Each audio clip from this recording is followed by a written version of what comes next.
Hi everyone, my name is Rachel Michaels, and today I'll be presenting my final project for the Earth Data Analytics program, which was mentored by Dr. Tai Tuff, entitled Hyperspectral Variation at Neon Sites in the Western United States. Let's start by talking about what neon sites are. Sure, a lot of people are familiar with them, but neon sites, neon stands for National Ecological Observatory Network. That's consists of 81 established sites across the United States where a wide variety of data are collected. My project goal was to create a reproducible analysis to analyze light data collected by neon, more specifically, light energy reflected by Earth's surface.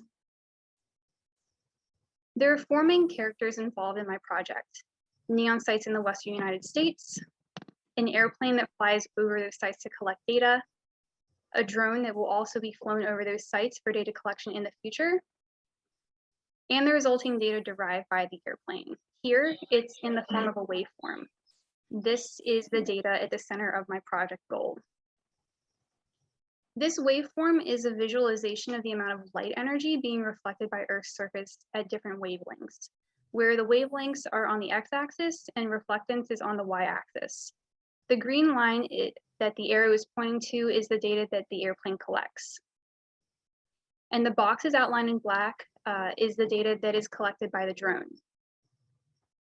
The rest is what is captured via satellites.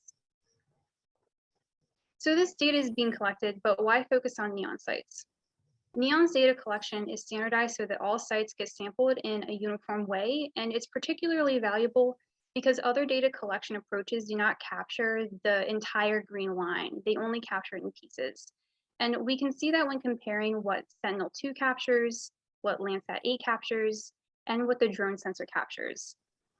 Having the entirety of that green line gives us information to test measurements against. But how do we get the data?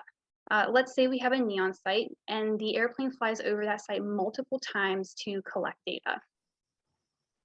That data that is then processed, and we now have what is termed a level 3 data product that contains data in a tiled format. And then that data in the level 3 product is used to create the waveform, with each of these tiles having one of these green lines. Now imagine that this same process is done at different sites and at different points in time. Each time the location of that green line may be in a different location. There might be one here, or here, or here. And then if you looked at all those green lines together, the entire figure would be green. My part in all of this is to begin to create an analysis that will help researchers determine how many times the drone will need to be flown over an area to capture all of the variants. So that means capturing all of those possible green lines, or the entirety of the range of variation. To do this, I created a Python module to find and process data that's been retrieved from Neon's API. This is a waveform of one tile at Niwot Ridge, which is one of Neon's sites. The data used to create this was retrieved via the API. So this is still the data that is collected by the plane. And if we zoom in on the area in black, we can see where the data collected by the drone overlaps, represented by the different colored boxes. And each point in each box has its own data distribution. In addition to learning how to access the data and process the files because they're massive, the data itself was difficult to work with. Standard statistical tests couldn't be applied to it because it doesn't follow a normal distribution. The figure near the bottom right is an example. Because the data is non-normal, different methods had to be applied when plotting to account for this. But when you plot all the distributions of all the points that will be picked up by the drone sensor together, the figure on the right is produced. This is just for a single tile at one site and one point in time.